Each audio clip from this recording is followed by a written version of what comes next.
इस देश के कोने कोने में बिखरी पड़ी हैं ऐतिहासिक कहानियां, कुछ पत्थरों में गढ़ी हुई, कुछ मिट्टी में दबी हुई हैं ऐतिहासिक कहानियां। हेलो दोस्तों, नमस्कार। मैं पहला स्वागत करता हूं आज फिर इस न्यू वीडियो में। तो आज हम जानेंगे पनाहला किले के इतिहास के बारे में। तो आइए जानते हैं पनाहला किला का इतिहास। निर्माण काल और प्रारंभिक इतिहास 12वीं से 13वीं शताब्दी तक।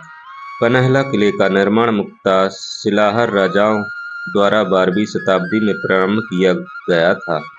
माना जाता है कि बाद में यादव वंश देवगिरी के यादवों ने भी किले पर विस्तार किया। यह किला सह्याद्री की पर्वतमाला में स्थित है और समुद्र तल से लगभग 3177 फीट ऊंचा है।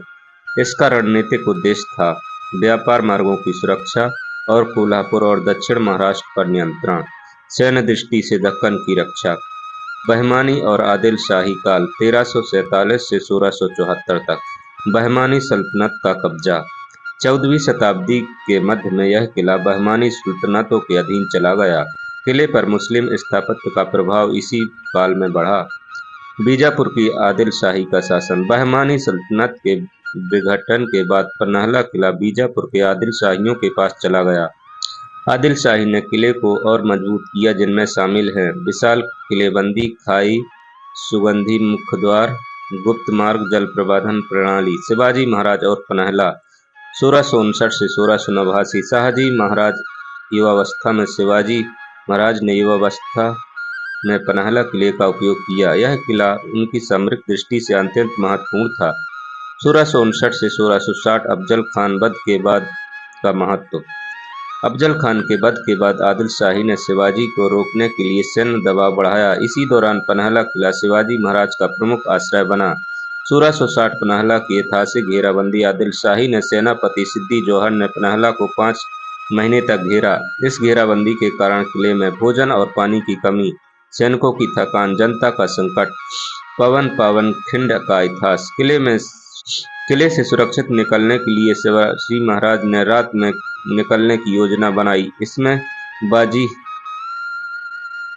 प्रभु देशपांडे और बादल सेना ने सिद्दी जोहर की सेना को पावनखिंडी घोड़ाखिंड में रोका।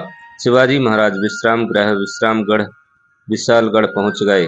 बाजी प्रभु का बलिदान मराठा इतिहास में अमर हो गया। 1673 शिवाजी महाराज द्वारा किले का स्थायी अधिग्रहण। शिवाजी महाराज ने अंततः 1673 में पनाहला को स्थायी रूप से अपने अधीन कर लिया। इसके बाद यह किला मराठा साम्राज्य का प्रमुख दरबार बना। राजकीय फैसले यहीं से चलने लगे। संभाजी महाराज का काल। शिवाजी महाराज के बाद छत्रपति संभाजी महाराज ने भी इस किले का उपयोग किया।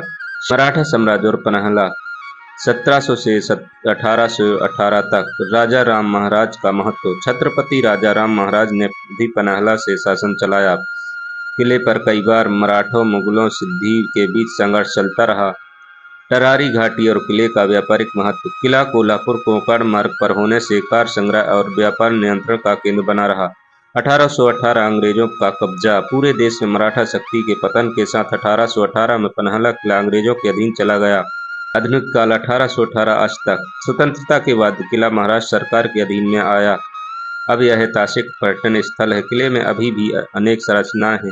किले की प्रमुख संरचनाएं: अंबर खाना, विशाल अन्न भंडार, अंडरबाव, गुप्त सुरंगें वाली बगदादी बाड़, सज्जा कोठी, शिवाजी महाराज का निवास स्थान, राजडिंडी बुर्ज, आकस्मिक द्वार, कल्याण दरवाजा, तालाब, जल प्रबंधन प्रणाली, वीरबाजी प्रभु स्मारक के पास।